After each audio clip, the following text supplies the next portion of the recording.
સુરતના જહાંગીરપુરા પોલીસ મથકની હદમાં આવેલ બીઆર પાર્કમાં લૂંટ કરવાના ઈરાદે ઘૂસી આવેલ ધાડ પાંડુ ગેંગે 3 મકાનોના દરવાજા તોડ્યા હતા, જ્યારે સ્થાનિકો જાગી જતા લૂંટારુઓ નજીકમાં જ ખેતરમાં ભાગી છૂટ્યા હતા. તો સીસીટીવીમાં ધાડ પાંડુ ગેંગ કેદ થઈ છે.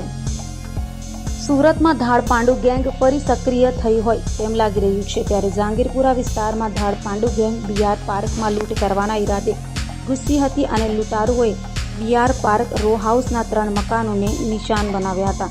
મકાનોના દરવાજાના નકુચા તોડી ઘરમાં પ્રવેશી લૂંટ ચલાવી હતી. જોકે અચાનક જ સોસાયટીના રહીશો જાગી જતા ધાડપાડુઓ બાજુના ખેતરમાં ભાગી ગયા હતા.